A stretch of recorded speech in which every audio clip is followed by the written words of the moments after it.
Pasca meminta maaf ke TNI soal penetapan Kepala Basarnas sebagai tersangka, berbagai reaksi muncul. Sebagian menilai pimpinan KPK tidak tegas dan bahkan melakukan aksi cuci tangan dengan menyalahkan anak buah. Saya kini langsung sapa bergabung bersama saya hari ini ada Saud Situmorang, Komisioner KPK periode 2015-2019. Pak Saud, selamat sore. Selamat sore. Pak Saud, kalau kita lihat kemarin pimpinan KPK minta maaf kepada Puspom TNI begitu. Pendapat Anda seperti apa? Ya sebenarnya nggak perlu ya, karena mereka datang juga, ya salahnya di mana gitu. Karena kalau melihat pernyataan dan Puspom kan sudah jelas mereka juga akan melakukan penindakan. Jadi jangan-jangan ini hanya kesalahan di dalam prosedur gitu ya. Sebab kalau kita mau bicara OTT itu kan harus tegas dulu mempelajarinya mulai dari awal. Bagaimana peristiwa OTT itu terjadi kan itu awal dari semuanya penyelidikan atau semuanya laporan masyarakat yang by name, by address itu jelas.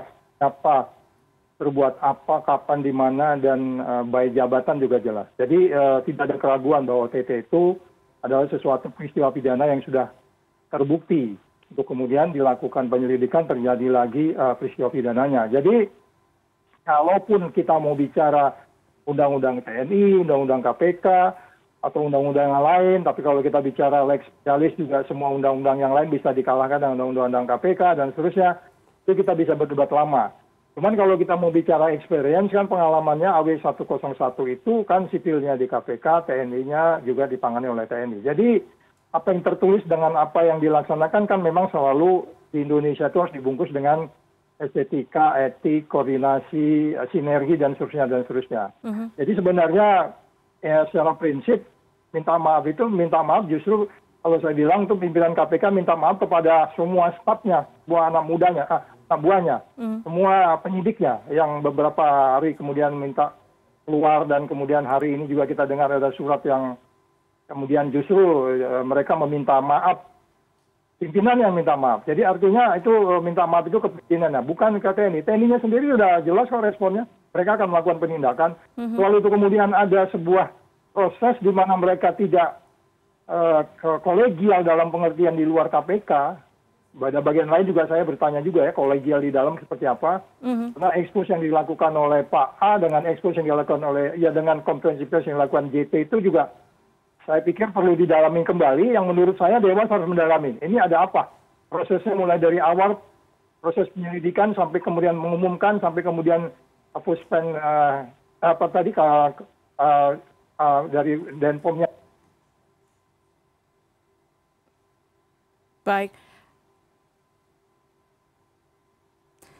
Pak Saud, mohon maaf kami tidak bisa mendengar suara Bapak. Pak Saud.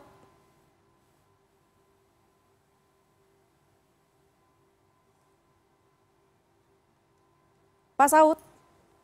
Sudah. Baik. Tadi disampaikan, Pak Saud tadi menyampaikan kepada kami bahwa sebetulnya nggak perlu minta maaf begitu. Ini kayaknya permintaan maaf pimpinan KPK terhadap anak buahnya.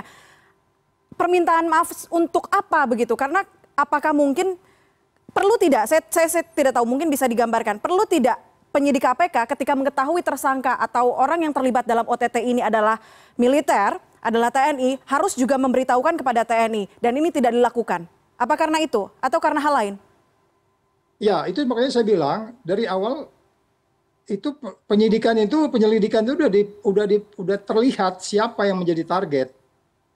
Dan kalau kita bicara undang-undang KPK, kalau kita bicara undang-undang TNI, terus kalau kita bicara juga secara keseluruhan extraordinary ini harus ditangani secara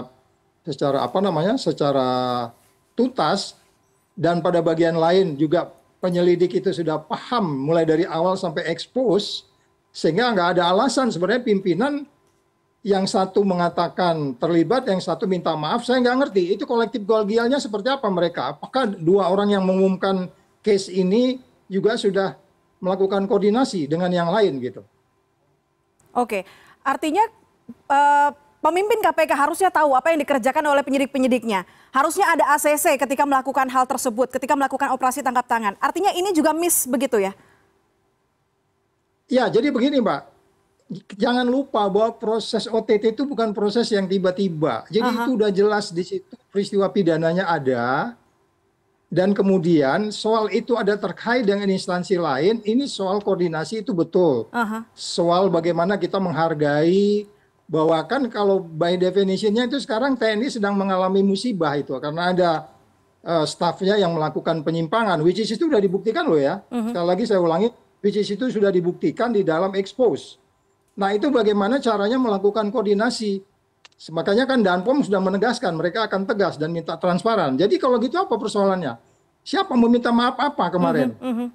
Ya, saya katakan ya sebagusnya pimpinan minta maaf sama anggotanya. Karena mereka dalam eksposisi sudah jelas pimpinan harus berbuat apa.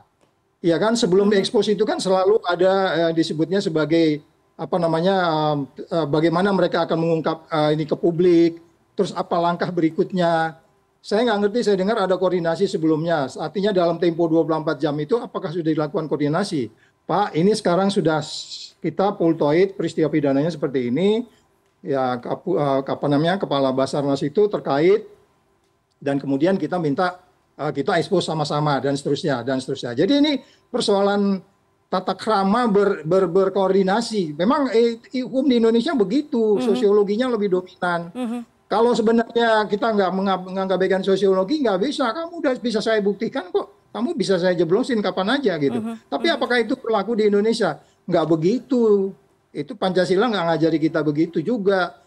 Oke, akan ada masalah nanti ya silakanlah bagaimana Mahkamah Konstitusi atau DPR untuk mengklirkan undang-undang KPK atau undang-undang Tipikor supaya nggak ada kejadian kayak begini lagi.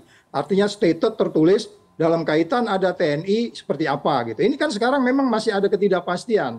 Jadi di tengah ketidakpastian itu Anda harus wise, Anda harus wise, Anda harus relax gitu untuk meyakinkan itu. Coba pernyataan Komandan POM-nya kan udah jelas, kita akan selesaikan ini kok. Terus minta maaf sama siapa? Ayo. Oke. Ya minta maaf sama anak buahnya itu. Oke. Dari apa yang terjadi kemarin, permintaan maaf pimpinan KPK kepada TNI, publik akhirnya merespon, sebagian besar publik gitu ya, kalau saya lihat, ada, pimpinan KPK takut nih dengan militer. Anda melihatnya seperti itu? Ada ketakutan Enggak, itu? Puspa enggak gitu. Kamu manas-manasi juga. Enggak gitu, enggak.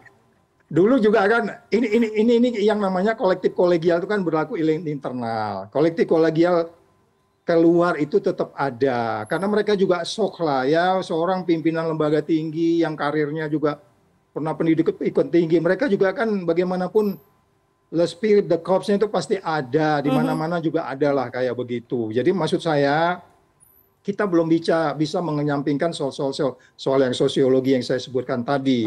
Oleh sebab itu kalaupun umpamanya ada yang miss ini, kemudian udah kita fokus saja pada kasusnya. Ini nggak boleh didiamkan dan ini harus dilanjutkan karena peristiwa pidananya sudah ada. Tinggal bagaimana bagi kerjanya, file-file yang ada di KPK itu diserahkan, kemudian nanti wawancara lagi sama-sama, penyelidiknya sama dengan yang dari TNI untuk duduk, kemudian penindakannya dilanjutkan. Kalau enggak nanti di dunia internasional ketawa-ketawa juga lihat kita gitu. Jadi yang Pak bilang tadi itu takut dengan tekanan, enggak. KPK dari dulu nggak bisa ditekan-tekan juga, karena itu bisa masuk ke menghalang-halangi penyidikan, itu bisa pidana malah. Oke, Pak Saud, terakhir pasca peristiwa kemarin, apakah Anda mendengar informasi dari teman-teman penyidik, bagaimana kondisi psikologis mereka?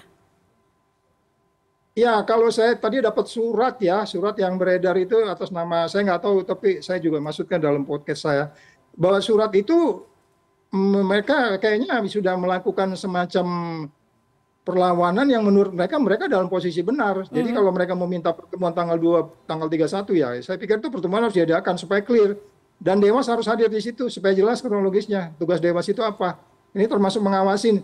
Ada yang miss memang di dalam antara mulai dari proses sampai expose, sampai konferensi pers, sampai kemudian terakhir yang minta maaf itu. Itu kan ada yang missing link di situ sebenarnya. Ada proses apa yang hilang di situ.